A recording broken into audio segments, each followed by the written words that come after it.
Padre Pio, an astrological portrait of Ciro Discepolo. I am a mystery in front of myself. Here, with these words of the Capuchin monk from Benevento, we could open and close this piece, because in them is contained the synthesis of a phenomenon that has fascinated and disturbed millions of souls, and that will continue to be a thorn in the side of many non-believers, but above all for those high prelates of the Vatican who are concerned above all with not losing their privileges, from breakfast in bed to a Mercedes with a driver.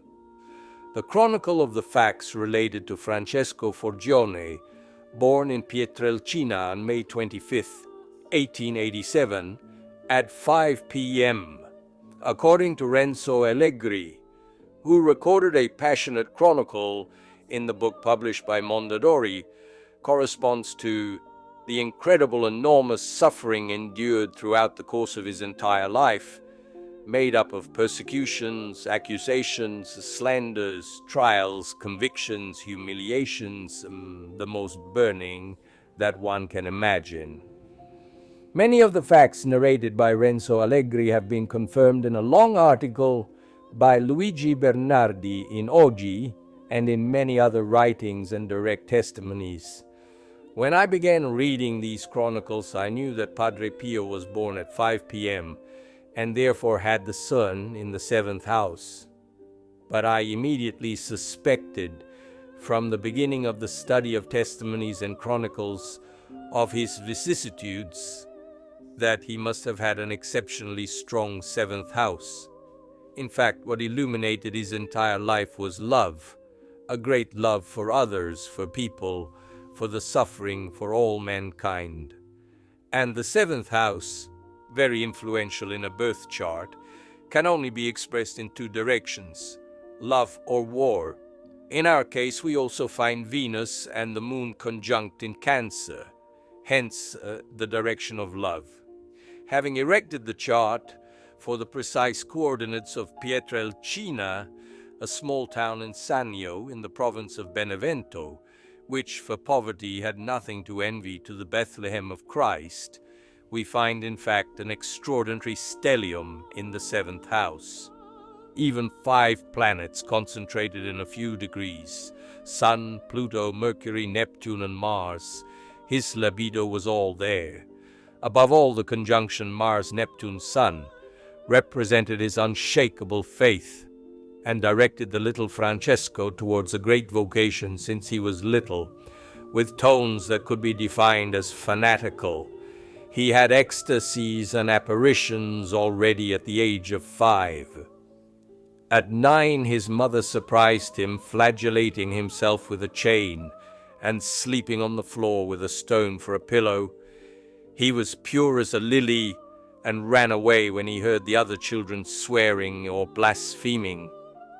A sociologist could find an easy explanation for such a mental orientation.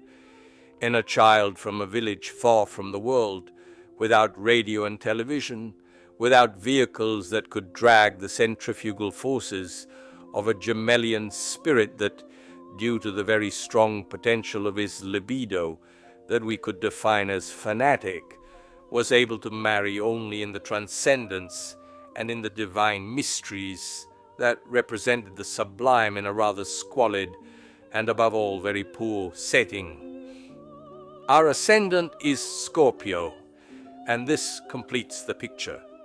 The 8th sign of the zodiac gathers in its ranks both the devils and the saints.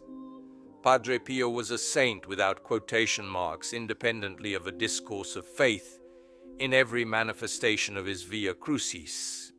He gave so much to others without ever asking for anything for himself, mortifying his own ego that was never the protagonist nor tried to be. Love, in the sense of giving oneself to others, can be found almost exclusively with a very strong 7th house. I am not a believer, but I cannot call myself an atheist either. I have been seeking the truth for about 20 years, since I read Answer to Job by Carl Gustav Jung. But faced with this human mystery, I have studied the facts of his life with humility, contrary to what some positivists would have done all out, who, in addition to explaining to us benevolently and paternalistically how seals on the islands of the North Atlantic mate, would have brought into play James Randi, the executioner of cheaters, who, not being able to produce stigmata from prostheses himself, would have tried at most to pass off his anal fissures as supernatural mysteries. Padre Pio suffered a great deal in 81 years of life. When the stigmata appeared, he predicted the day of his death. Exactly 50 years later, he, as confirmed by various witnesses, tried to keep them hidden for a long time. But the wounds on his hands, feet, and side made him shed, as Professor Valdoni testified many years later, at least a cup of blood a day. Throughout his life, he suffered from many ailments. It has been proven by various doctors that his fevers brought him to a body temperature of 48.5 degrees. Pure fantasy. Swing according to science. That same science that through the great Cardarelli gave him a month to live when he would have lived another 60, or like the science of Father Gemelli of Rome, who was among his greatest detractors and who denied the existence of the stigmata, despite the fact that many witnesses say that the man of hope was not visited by the powerful prelate and that he exchanged only a few words with him in the sacristy and was almost immediately rudely chased away by the Capuchin, who also knew how to be harsh with the arrogant. The subject was ill for months and would even vomit a few drops of broth that his brothers tried to give him. He had very sharp pains in his head, suffered from obstinate constipation, cold sweats, fainting, and almost all the doctors he consulted gave him a few months to live. This is visible in his horoscope if we consider that the ruler of the 6th house, Mars, is closely linked to Pluto and Neptune. Very strong and mysterious illnesses. The dominants of his birth sky are Jupiter and the 7th house. Jupiter gave him popularity, a huge following throughout the world. He always had the Holy Office against him, which responded harshly to the thousands of believers who shouted his miracles by contesting these facts with Canon 1399 of canon law. He was persecuted in 1,000 ways by the Church of Rome, which was often badly informed. He was literally held prisoner in his cell for several years. They even went so far as to put microphones in his confessional. His case, supported by international committees, was also brought to the UN. Against the popular fury that threatened bloodshed, he was allowed to resume confessions, but not before signing declarations in which he said he had never been persecuted by his superiors. He always observed the rule of obedience and did everything he was commanded. He heard confessions up to 19 hours a day, slept and ate very little. Thousands and thousands of people have testified orally and in writing to having been miraculously healed. Blind people from birth who could see, cases of malignant tumors completely healed, cripples and hunchbacks normalized. The list is very long. For the sake of truth, however, I must point out that history records many cases of people, even non-believers and therefore not driven by a specific faith, who in the West as in the East perform miracles without aspiring to become saints. Even in the very atheistic communist republics, similar cases are recorded, demonstrating the fact that there is still much to understand and discover, but possibly without blinkers or smug smiles. I personally have to narrate briefly a fact that was told to me by my parents and which concerns precisely the monk from Pietrelcina. Immediately after the tragic events of September 8th, 1943, When the Germans and the fascists were looking for all the men to enlist, my father and mother were hosted for a while by the family of Mrs. Giulia Campanari of Rome.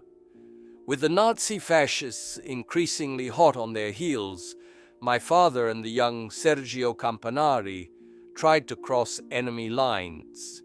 My father went south. The 17-year-old Sergio, who at the last moment did not want to follow him, was captured and enlisted by the fascists.